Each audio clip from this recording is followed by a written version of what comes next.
I'm excited to have Lisa Hirsch here with us today. She's a third generation CEO of a family packaging business. And no, that doesn't mean she packages families. It's a packaging business that started by a family. CEO of a family packaging business called Accurate Box. She joined her father in the business after graduating from Smith College with a liberal arts degree. She never expected to stay when she started. She thought she'd learn and then move on to a real job, but 40 years later, she's still there. Lisa says everything she learned on the job, working with consultants and meeting great leaders along the way, including her dad. Lisa, welcome to the show. Thank you. It's nice to be here. Thanks for doing this. Hey, so, no, we had a pre-call. I was so impressed by some of the work that you have done over the years at Accurate Box. And our focus always on this show is through the lens of how to create a great leadership team and how that leadership team drives a great company. But before we get into the leadership team and some of the interesting things you've done as a leader, tell us a little bit more about Accurate Box. Tell us a little bit more about the company. So the company was started by my grandfather in 1944. He was a salesman in the packaging industry and decided to try and strike out on his own. He bought some used equipment in 1944 and started a simple, you know, plain boxes at first and then two color boxes with two or three pieces of equipment. My dad was 20 years old and in college when his uncle called him and said, "You need to come home. Your dad needs you in the business." They were struggling. And my dad at 20 left college and went to help his dad in the business. And then of course stayed the same way the next generation for me has stayed. I think it was rougher for him than it was for me. His dad died when he was 34. So he was running the business in the time he was in his early 30s. And so didn't have the mentorship that I had with him. My dad is 93 and still a wonderful, sounding board for many things that I talk to him about, although he doesn't come to the office anymore much. Sometimes he's easier, but most of the time he's not. But he grew the business and we made large boxes at that time. A lot was manufactured in the United States in the 1960s and 70s. So all the toy business was here in the United States and being manufactured in the United States. So we made a lot of toy boxes. And before everything moved overseas, we had a lot of different kinds of folding cartons that we used to make for the toy industry and other industries as well, the houseware and hardware industry. And then in the 1980s, my father got interested in a product that was just being invented called litho-lamination. And it was marrying a printed sheet to corrugated and having full graphics on a corrugated box. And that was brand new at the time. And he bought with me, I had started at that point, but he bought one of the first machines that could actually do that, both make corrugated and then combine cards. So he was instrumental in getting into that part of the business. And from there we grew. So now today, and for me, 40 years later, we are fully a corrugated company. We no longer make folding cartons and we concentrate on what's called this litho laminate packaging. And it's the packaging that you see in the club stores that are packed pallets high of large boxes of cereal or large boxes of crackers or cookies. And those are the boxes that we produce. Excellent. And it's so refreshing to hear. You said it started in 1944. Yeah. It is not common, and you probably know as well as I do. It's not common. I've worked with a number of family businesses, and I'll tell you, I work with clients that aren't families, and they say, "Oh, our culture is we're like a family." And normally I say, "Please don't do that," because I've worked with family businesses, and it's not what you think. So it's a Right. pleasure to hear a family that's actually thriving. And is there still, other than yourself, is there still a lot of family left working in the business? So when I started, it was just actually my brother was in it for a short period of time, but then decided to go on and get into the journalism field. And he had a very successful career in journalism, but didn't want to be in the box business. But my husband, after we married, joined us. He was in sales. And my father kind of went after him and said, if you can sell, he was selling radio at the time. My father said, if you can sell air, you can sell empty boxes. And So please come and join us. And so he took over sales after some time, and now he's been running sales and marketing for also almost 40 years. So he joined me about a year and a half after I joined. So it's unusual in that we have the husband and wife team that runs, I run operations, he runs sales and marketing. And now we have our daughter who has been in the business almost 10 years and she works with my husband in sales and marketing. Been nice. That part has been great. I think that I was told hundreds of times with me being the third generation, oh, you're the generation to screw it up. Wonder, thunder, blunder. No, You've heard that, right? right, right, and, 3 generations and it's over, and so I think, that was my mantra, the whole time I was, in the business and then running the business was just, "Don't let me screw this up. I just don't wanna screw this up," so It seems that you haven't. So that's no, amazing that thank it's going goodness to the I fourth haven't generation. so far. Tell me, since, the lens of this show is really focused on leadership teams and how those leadership teams impact creating either a great company or the opposite. I'd like to start off when I talk to CEOs, tell me, and you don't have to name names, but give us a sense for the structure of your leadership team. How many folks report directly to you, and what are some of those functions or titles that you have on whatever you would consider to be your leadership team? Yeah, I think, we have maybe 5 or 6 of us on the actual what I would call the leadership team, but there's 2 or 3 younger people who are definitely making an impact and will be moving into that leadership team. We've developed some nice talent at the younger level, and that's exciting for me because my daughter is only in her early 30s. So this is her future leadership team. As they develop, they become more empowered to make decisions. I have our COO and our CFO and my husband, of course, who's running sales and marketing and the operations guy who kind of runs the plant on a daily basis. And that's our team that we kind of, and my daughter, of course, who's joined us now in that leadership role as she starts to take over more sales and marketing. So we have like 5 of us that meet pretty frequently and talk about things. We also, one of the things that I developed recently in the last 5 years is an advisory board, an outside advisory board, which we report to twice a year. We brought on 3 or 4 people who are in our industry or are familiar with our industry or in small businesses in general and have them as kind of an outside sounding board and we report. And I like the discipline of putting together our business plan and then reporting it to them on a yearly basis. But I think we started off so long ago with the idea of changing how leadership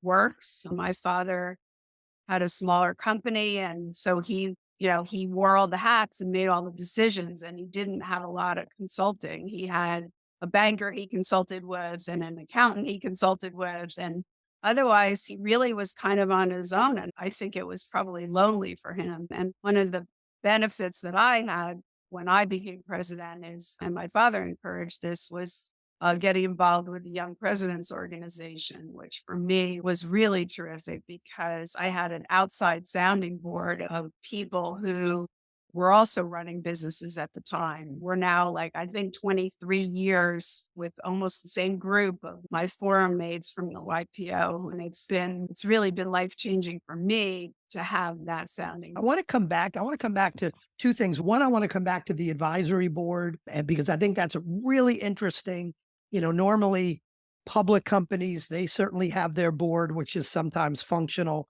very often dysfunctional. And for a private company to have an advisory board is so smart and add such discipline. So I want to come back to that in a couple of minutes. And I want to come back to the YPO as well.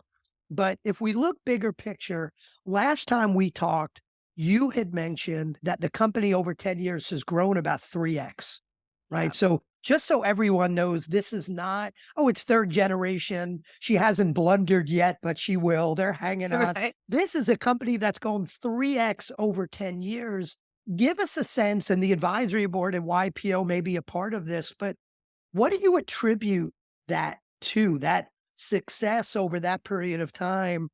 What do you attribute that to? I think it's multiple things. I mean, certainly, being in the right product line at the right time plays a part. I think for us, executing on our vision, executing on what we want to accomplish.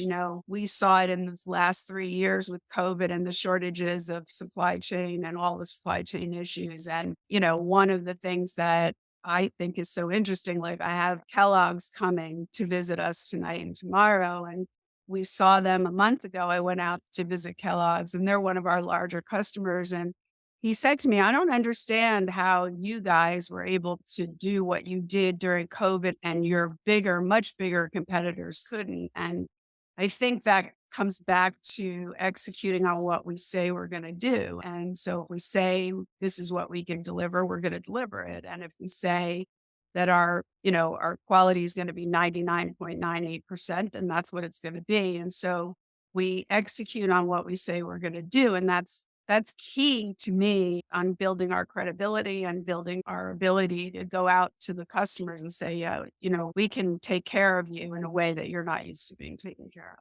And to me, that sounds like, yes, of course, that's disciplined execution, but you've also got to have the right culture to do that, a culture of people holding themselves accountable, committing to that. Tell me a little bit about the culture. And I know the core values are very important to you. Give me a sense for culture and how you're using a set of core values to help make that culture come alive. So I think, for me, right from the beginning, when I started working with my dad, I recognized that there was an old way of managing, do it because I said so management style, which was, my father's style, more or less, although he was much more collaborative than many of his generation, but he still made all the final decisions. And then for me, it was about building team problem solving and putting together teams that could solve problems and doing more of what was called at that total quality management. And now it's called lean manufacturing. At that point, it was how do you put a team together to solve a problem completely instead of just solving it that day, but solving the process. And so right from the beginning, I guess my focus was how do we solve the problem by solving the process and not necessarily pointing at someone and saying that was his fault. It wasn't really his fault or her fault. It was the process that we don't have in place. And so I think that focus on the process was what led us down the road of really looking at what are our core values. And then once, that was one of my concerns as we grew and got bigger and doubled in size, and then tripled in size was how do we keep our core values? How do we make sure the culture stays with us as we grow? So developing those core values was key to helping everyone to recognize what it was about our culture that's successful. I think. That's great. And I want to dive deeper on that because I spent first half of my career was management consultant to Fortune 500 companies, and they all had the plaque with their core values in the lobby because some smart consultant told them they needed core values and they wanted to, later on, they wanted to put it on their website. But if you asked any of their leaders what their core values were, they'd have to run down to the lobby and take a look Yep. at what they were. For many years, I thought it was corporate BS. And now I know different. And I work with a lot of my clients on core values. So I know how important it can be if you do it right. So I'd love to get a sense of how your core values were created. Was it you in a corner office just coming up with them and then, two tablets on the mountain, here are our core values, everybody? How did you create them? And then kind of the second part of my question is going to be what are some examples of what you're doing to make sure it's not just a plaque on the wall? I think, for us, by the time we really sat down and that was our leadership team with some outside consultants sat down, we already knew what our core values were. They're not really that difficult and they're also very simple. It's, treating people as you would want to be treated, which is key to me that, there's no yelling on the plant floor. There's no calling someone out on the plant floor. If you have something to say to someone and you need to discipline them, then you bring them into an office and you have a conversation. No humiliation of any kind. Those kind of things to me are key, are absolute key to the way we operate. And so if that's one of the core values, then when you hire a supervisor who can't seem to do that, then you know right away they're not going to last because that's not our core values. And so we've had situations where we hire people and then realize, we really need to make a change there because it's damaging our culture out there by not having that core value. And then teamwork is the other core value. And it's simple as it sounds. It is one of the keys to our success, the communication and the teamwork of making sure that everybody is going in the same direction. The ship is sailing in the same direction. And so that the communication is there to know that, yeah, everybody makes mistakes as long as we correct them and keep moving forward. So they're pretty simple core values, but it's very obvious when someone doesn't fit into those core values, how fast that shows up. And how many core values do you have in total? I think there's actually 3 or 4. Well, we put customer as one of our core values because we basically start with the fact that if we don't take care of our customers, someone else will. And if we don't take care of our customers, we're not going to be here. So customer focused is the first one, and then people and teamwork is the second, and then dignity, treating people with dignity and respect is part. It's our people, it's our customers, and it's the culture that we want to have as a team. So it's pretty simple. Excellent, excellent. And are there any other things you do so you use them from a hiring standpoint, you use them as you're Yeah. evaluating talent. You said if there's someone that doesn't fit, they're not Right. living the core values, you know that. Are there other times those core values come into play? If I was, and maybe the way I ask it is, if I was a team member at Accurate Box, other than when I'm hired, there's probably some onboarding and it says, here's the core values. When might I hear about those core values? We talk a lot about them. I mean, safety is a big part of our culture. We're trying every day to be safe. So that's part of the people portion of it. So I think, for us, it really shows up in management training. And, I think of one example where I brought someone on board to be the plant manager and he talked the talk. We need everybody to go in the same direction. We need everybody to work together. He talked all the right skills and said all the right things. And then did absolutely the opposite and was screaming at people on the plant floor and you're stupid and why can't you get this and why can't you figure it out? And so within a year, we knew that we had a situation and my, I guess, error is always trying to change that person or see, because he talked the talk that maybe he can walk the walk and you realize no, they really can. And so you need to make that change. Yeah, it's so important. One of the interesting things that I have found is you certainly like to believe, as a human being, you'd like to believe that everyone's coachable. Right. What I have found, the reality is that if someone is not as productive as you'd like them to be,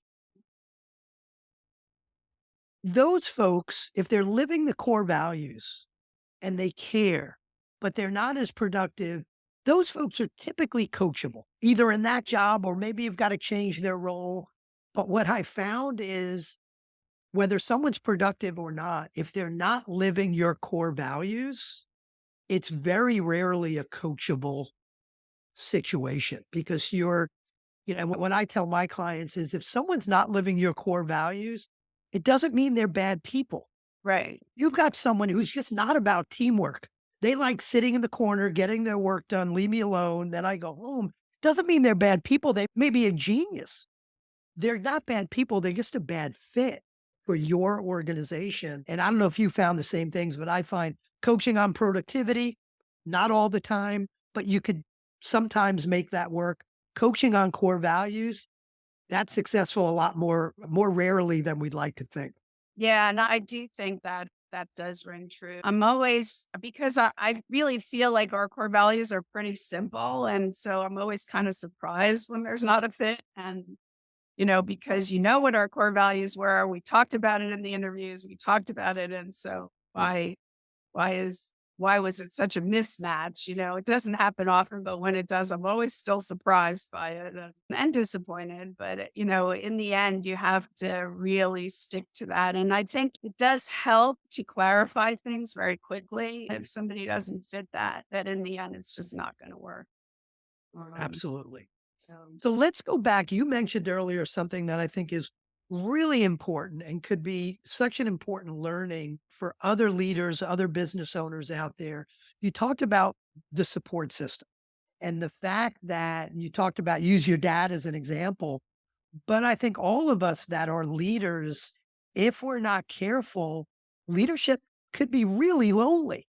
yeah. It is a lonely place. You mentioned 2 things that I wanna dive into. First one is your advisory board that you said twice a year, you get together with that advisory board, and it's really added some discipline. How did you and I think you said they were industry folks, but give us a sense because I think other people may wanna create an advisory board, or maybe they have, but it's not working as well as yours is working. How did you find the folks for your advisory board? And how many people do you have on the board? Did you have to find is it kind of a cross-functional kind of group or are they all pretty similar? Give us a sense of the board and how you filled it. So, I mean, I've thought about it for many years and waited for a few of them to retire because they were, one in particular was in our industry and could not have been on my advisory board until he retired. And another as well was too busy to do it until that point. I thought about it for a long time. One of my concerns as my daughter was getting involved, and it was obvious I have 3 children, but she was the only one really interested in being in the business. And she's a lot like my husband in that she, thrives on sales and marketing. And, for me, that's my most uncomfortable area. I'm much more comfortable in the operations side of the business, but they both thrive on that sales call and going after the sales. So for me, it was, my dad is older. He's not involved. I wanted my daughter to have a different group of support that might help her besides, she is also now getting involved with YPO. She's involved with the YPO Next Gen group, which is great. She has her own little group of people whose families grew up in YPO who know YPO culture, and so that she can talk to them. But for me, I wanted to have some outside opinions, so it's not so centrally focused.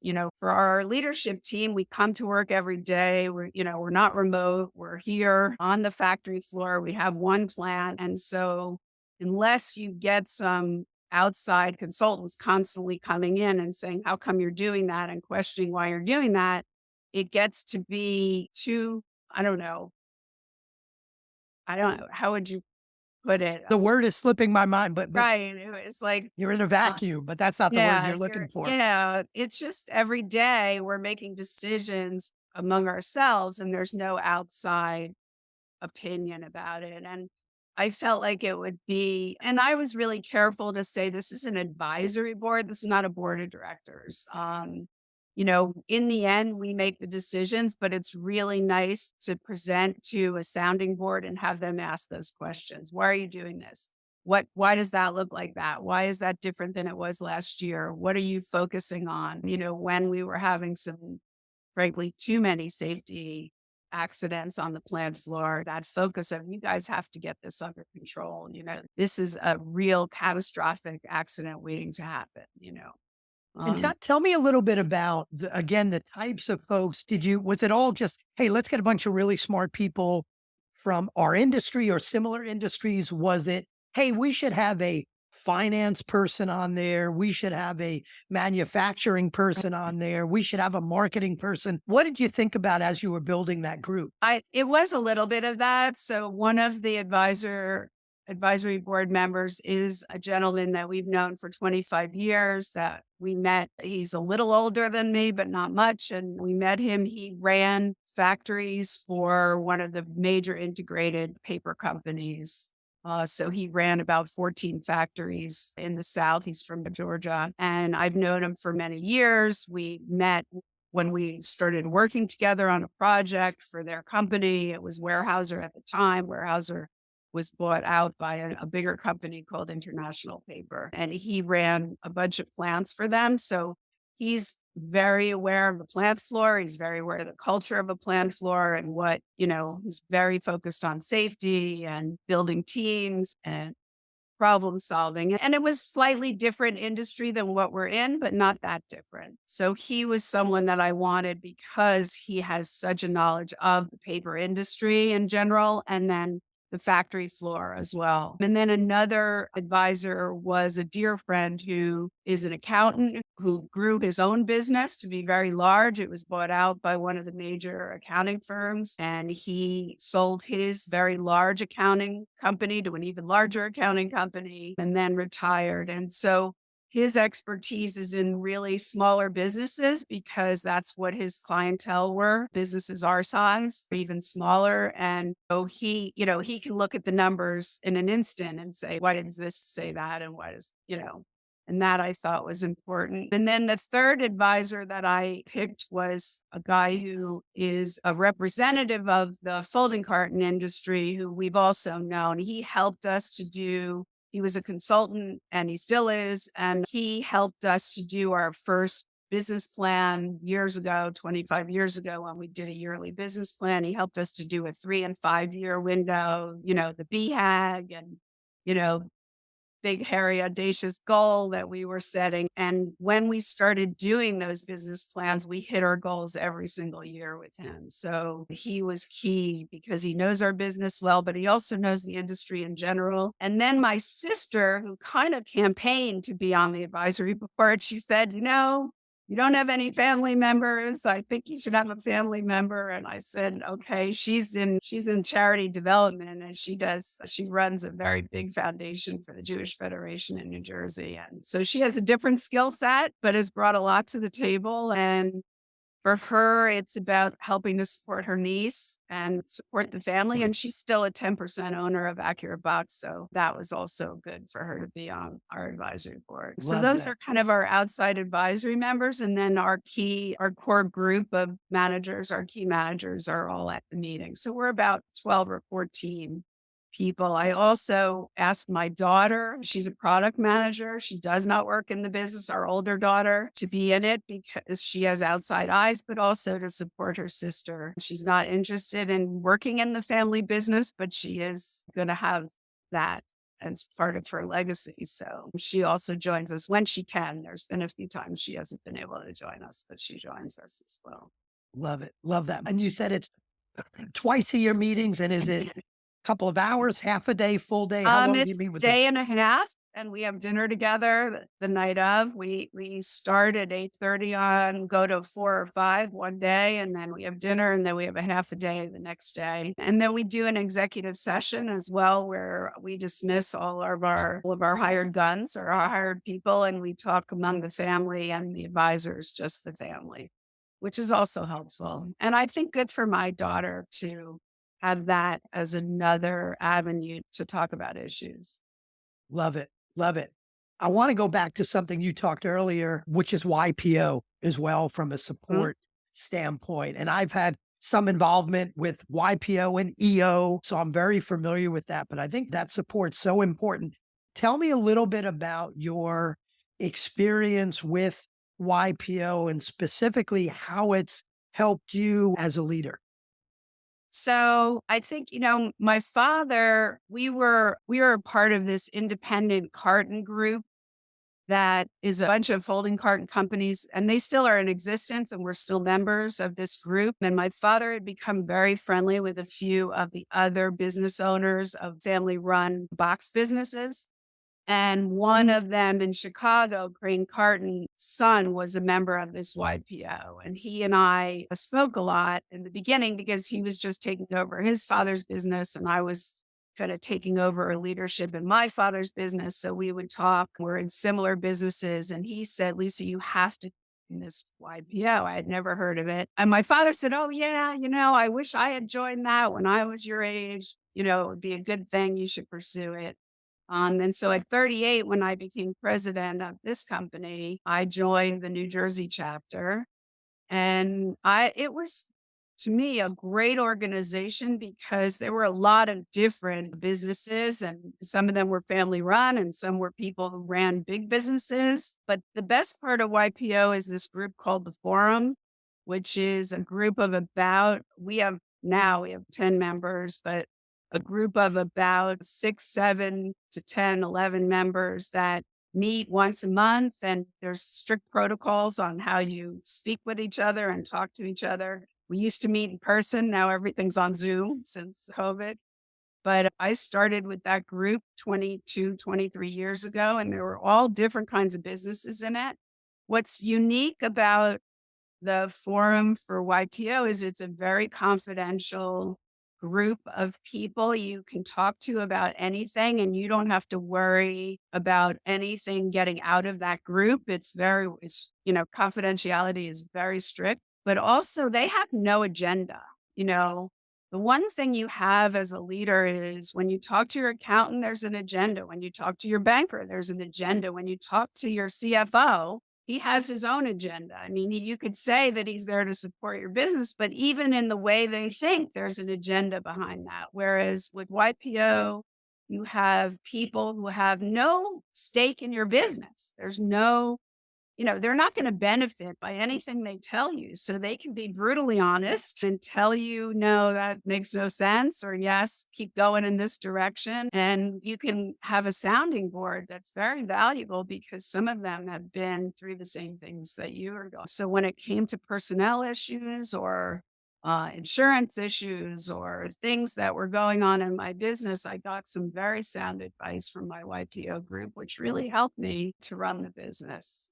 So was That's very great. I know. And in fact, the person who introduced us is yes. part of a CEO group that I'm a part of. And quick little aside story about how they do that honesty is so important. I remember it was a couple of years ago, and I get bored pretty easily. And every 5 years, I need to do something big and different and new.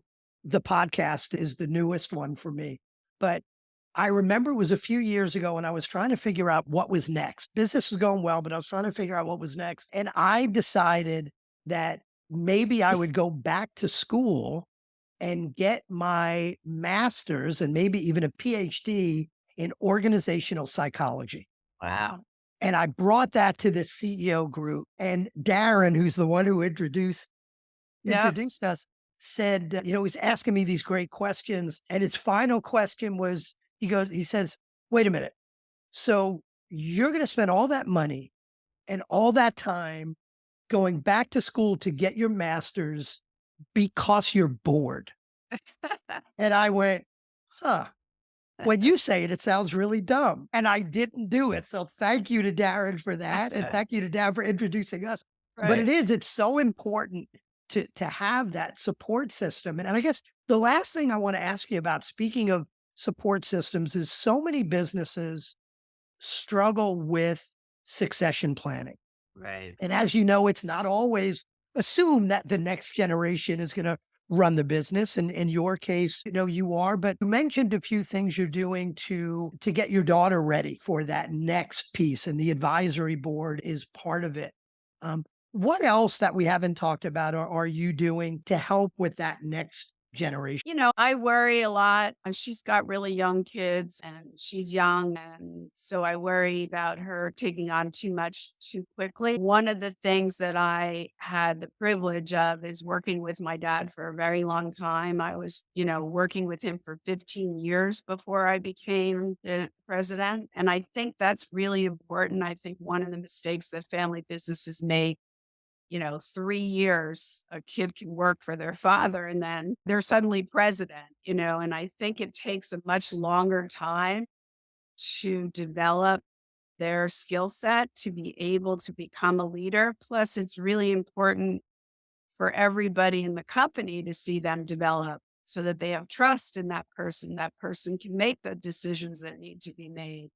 Um, Long process. It's not something that happens in a year, 2 years, or 3 years. And I always worry when I do see families where suddenly, the son or daughter is running the business and they've literally been there for 3 years. And I feel like, some of the mistakes that they could make could be really catastrophic as opposed to when you make mistakes, but the final say is still somebody who has some longer term experience. So dad was great about allowing us to develop. And make our own mistakes. I think making mistakes is a huge part of business, and you got to try a lot of different things. And he used to say, as long as you keep making more right decisions than wrong decisions, you probably will stay in business. And I always thought that was pretty simple, but true. You got to make a lot of decisions. Some of them are going to be wrong. And you got to move forward and make more right decisions. So, Excellent. Last question for you before we wrap up. What other advice would you give CEOs who are looking to build a better leadership team, looking to build a great company? Anything else we haven't talked about? I listen to a lot of podcasts myself. I'm always struck by the phrase that you build a team around what your skill sets aren't. You have to recognize what you're good at and what you're not good at, and make sure you can build a team around the things that you aren't good at, because not everybody's good at everything. And so having that team that likes to work together, but also brings to the table things that you can are it's really crucial, I think, to a good, functioning team. So Great advice because we have a tendency to want to hire people just like us. yes. And then you wind up, being with a whole lot of people you'd love to go out and have a beer with, but you're also going to have some blind spots that are pretty dangerous. So, Yeah. so I think that's great, great advice. Thank you so much, Lisa, for doing this. Where should people go if they want to find out more about your company, about Accurate Box?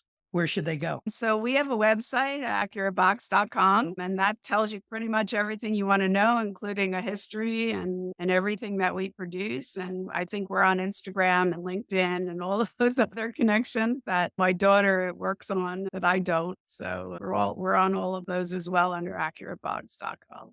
Beautiful. So go find her. Thank you again so much. A lot of great learnings It's for nice leaders and chatting. leadership teams. It's Same here. nice Thanks. chatting. Take care. Thank you. Bye bye.